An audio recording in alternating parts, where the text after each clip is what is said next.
I'm Kate Seeley with the Middle East Institute. Thank you all so much for joining us today. We're very lucky to have with us the scholars from the Gulf Research Center, and we're looking forward to an excellent program. But before we begin, just a few announcements. I just want to say that MEI is very grateful to Anne and Peter Tanis for underwriting today's event, and with support from donors like the Tanises, we can do more events like this in spaces like these to accommodate larger audiences. We'd like to do more events like these, so please consider contributing to MEI or becoming a member. You can get information about MEI on your way out at the check-in desk. I also want to let you know about our annual conference, which is taking place Thursday, November 17th. Sear that date into your memory. MEI has been programming extensively on the Arab Spring since it began, examining the implications of the Arab Spring on the region and on U.S. policy in the region, and we will continue to do so at our annual conference, which is entitled Game Changer, Politics and Policy for a New Middle East. We're bringing a lot of very important voices from the region, activists, scholars, analysts. We have Esra Abdel Fattah, the April 6th movement leader, the Facebook activist, will be coming and speaking. Saadettin Ibrahim, the father of civil society in Egypt. Jamal Khashoggi, a renowned Saudi journalist. Mona El-Tahawi, a renowned Egyptian journalist and feminist. Paul Salam of the Carnegie Center in Beirut, and many, many others. So I very much hope you will join us for that. There is also information about that event outside. We have a banquet on November 16th where we're honoring Esra Abdel Fattah for her amazing activism and the great UN negotiator and Arab statesman Lakhdar Brahimi. So please buy tickets for our banquet as well. Now to today's event. The Gulf Research Center is ranked every year as the #1 Middle East think tank. And so I thought, who can I find equally great to moderate today's event? And David Mack, Ambassador David Mack, immediately came to mind. He's one of our dear MEI scholars. He enjoyed many postings in the Arab world, including in the Gulf, where he served as ambassador to the United Arab Emirates. His final posting in the State Department was as Deputy Assistant Secretary of State for Near East Affairs.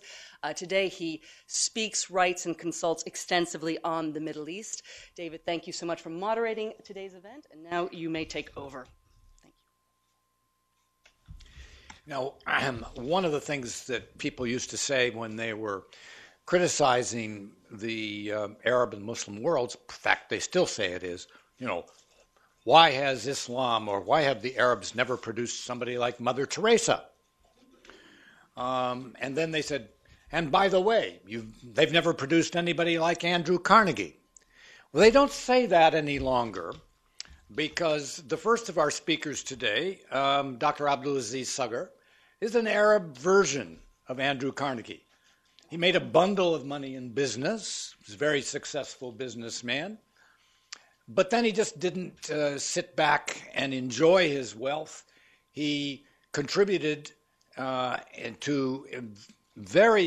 he's one of the primary contributors to the development of civil society in the Arab world and the establishment of an organization that has provided a tremendous amount of intellectual vigor where previously that was a bit of a wasteland, frankly, from Morocco to Muscat, in terms of finding a place where there was genuinely independent intellectual thought and research being done. Those of you who have, like me, visited the Gulf Research Center, as I did a couple of times when it was in Dubai, was always impressed not only by their stable of scholars, by the research they were doing, and the service that they were providing to both English and Arabic-speaking worlds in terms of highlighting both current events and longer-range articles. But they also found a very warm and hospitable welcome from Dr. Abdelaziz, Our next speaker will be Dr. Mustafa Alani.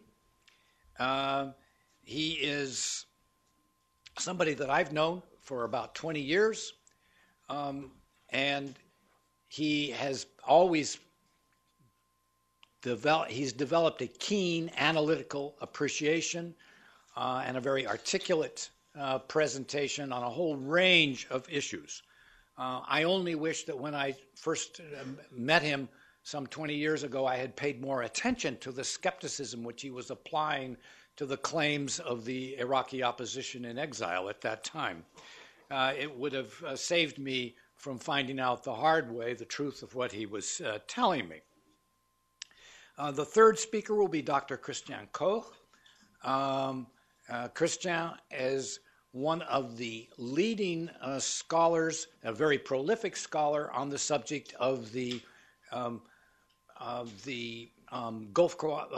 Arab states of the Gulf Cooperation Council, to use what I think is a correct translation of an often mistranslated name. Christian has helped fill the void, at least in English, about countries that are most of the time not sufficiently covered in English language publications. Each one of the speakers is going to make a presentation. They are telling me a maximum of 10 minutes because they want to engage in a vigorous intellectual exchange with people here, and they want to leave plenty of time for questions. When we come to the question period, I will return up here to the podium and moderate that part of our discussion. But let's start with Dr. Abdelaziz Sager. Whichever you're more comfortable. From the podium is good, and people can see what I mean. You see, he even looks a little bit like Andrew Carnegie. Thank you, David. Okay. Well, good afternoon, ladies and gentlemen. Delighted to be back to Washington. It's a town that I loved, and I've been here at an early part of my life. I started an office in Washington between 82 and 86. But at that time, maybe I learned very, very important lessons. Doing the right things at the wrong time does not make it right. So that's the management lessons. I was trying to do the right thing back there, but maybe the time was a bit ahead of schedule. So now, glad to be back to Washington and see a lot of friends here, including some of the former ambassador and former admiral, and some of the people that have really served in the region, and also some of the great scholars join us here. So a lot of the friends that I'm delighted to see them. I want to thank the Middle East Institute for organizing such a gathering, and I want to thank Kate and David for chairing this session. It's a great pleasure to be here. Now, the good thing that we have been allowed to speak about anything we want. So I think I would leave the big part of what I wanted to say to the Q&A. Feel free to ask us about the Arab Spring, the position of the Gulf country. I'm telling you the question now. Bahrain situation, Egypt, what's happening there? Where do we stand in those situations? How do we see the U.S. Gulf relation? What are the obstacles you see on those issues? And so leave all of these issues. But I think I wanted to address the question of security today. And the security had a three different dimensions.